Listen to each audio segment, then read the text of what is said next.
রহমতুল্লাহ। ইংলিশের আজকের basic grammar ক্লাসে সবাইকে স্বাগত। মূলত আমরা ইংলিশের ক্ষেত্রে অনেকেই দুর্বল আছি। যেমন আমি নিজেও আমার ছোটবেলায় ইংলিশে খুবই দুর্বল ছিলাম। তো ইংলিশে দুর্বল থাকার অন্যতম প্রধান কারণ হচ্ছে আমরা শুরুটা ভুল জায়গা থেকে করি। আমরা শুরুটা ভুল জায়গা থেকে করি বলতে হয়তোবা আমরা শুরু করেছি কোনো একটা জায়গা থেকে, তার আগে কোনো একটা কিছু বাদ পড়ে আছে। তো এক্স্যাক্টলি আমাদের কোন জায়গা থেকে ইংলিশটা শুরু করা দরকার, সেই বিষয়গুলো এবং সেই বিষয়গুলোর গুরুত্ব নিয়ে আলোচনা করব আজ এই ক্লাসে। তো আশা করি আপনারা প্রত্যেকেই বাকিটা সময় আমার সঙ্গে যুক্ত থাকবেন। দেখেন আমি এখানে একটা সেন্টেন্স লিখছি। সেখানে আছে হচ্ছে he cut the belly of the goose. এখানে অনেকে আমরা টেন্স থেকে শুরু করি, অনেকে আমরা সেন্টেন্স থেকে ইংলিশ শেখা শুরু করি, অনেকে আমরা পার্টস অফ স্পিচ থেকে সেন্টেন্স বা হচ্ছে ইংলিশটাকে শেখা শুরু করি ছোটোবেলা থেকে। তো আমাদের ভুলটা কোথায় হয় ইংলিশ শেখার ক্ষেত্রে? সেই ভুল জায়গাটা আমি নির্বাচন করার জন্য আপনাদের সঙ্গে ভাবলাম যে এই বিষয়টা শেয়ার করাটা খুবই প্রয়োজন। এখানে দেখেন he cut the belly of the goose. এটা যদি আমি টেন্স নির্ধারণ করতে চাই যে এটা কোন টেন্সে আছে, সেক্ষেত্রে আপনাকে আপনি কীভাবে পড়বেন? একটা গল্প পড়ছি, গল্পটা অনেক অতীতে ঘটে গেছে, এই কারণে হচ্ছে এটা পাস্ট টেন্স হতে পারে।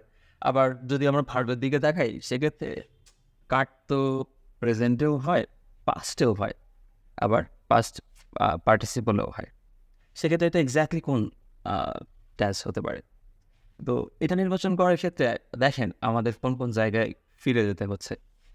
আমরা যদি ইসের ক্ষেত্রে যাই, রাইট ফর্ম আর ভার্বের ক্ষেত্রে যাই, সেক্ষেত্রে প্রথম নিয়মটা হয়তোবা আপনাদের অনেকেরই মনে থাকতে পারে যে সেখানে আছে সাবজেক্ট যদি থার্ড পারসন সিঙ্গুলার নাম্বার হয়, ভার্ব যদি প্রেজেন্ট ইনডিফিনিট টেন্সে থাকেন, ভার্বের শেষে এস বাই এস যুক্ত করতে হয়।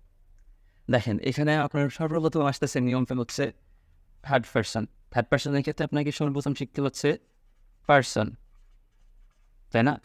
আপনাকে সর্বপ্রথম শিখতে হচ্ছে পারসন। আবার টেন্স শেখার জন্য কোন টেন্স এটা ধরার জন্য পারসন।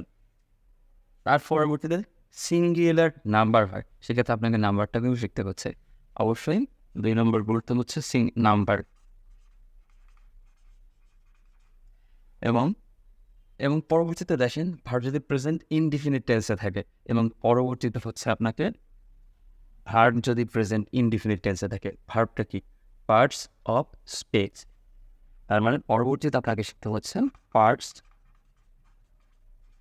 Of speech.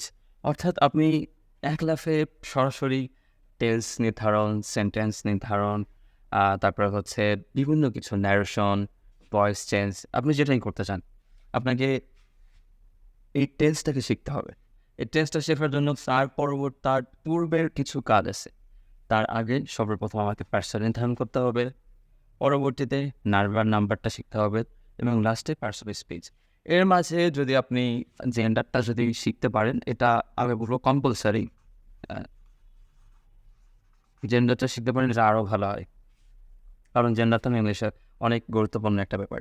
সো এই জন্য আমি বলবো যে আপনারা শেখার ক্ষেত্রে শুরু থেকে শিখবেন। যে কোনো একটা জিনিস আপনি যখন শুরু করবেন, আপনার শুরুটা যেন শুরু থেকে হয়। আপনি শুরু করছেন কিন্তু সেটা মধ্যম থেকে শুরু হয়েছে, অবশ্যই সেই জায়গায় আপনার উন্নতির কোনো আশঙ্কা বা উন্নতির কোনো আশা এখানে নেই। অবশ্যই এখানে অবনতির আশঙ্কা রয়েছে।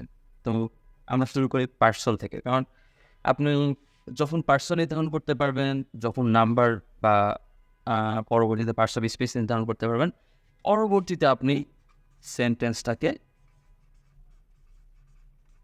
সেন্টেন্সটাকে বুঝতে পারবেন যে এক্স্যাক্টলি এটা অল সেন্টেন্স।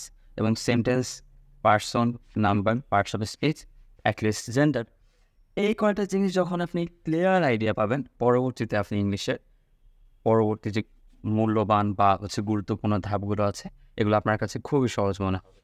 সো পরবর্তী ক্লাসটা আমরা পার্সনের উপর করব এবং আজকের ক্লাসে আমার সঙ্গে থাকার জন্য অসংখ্য ধন্যবাদ।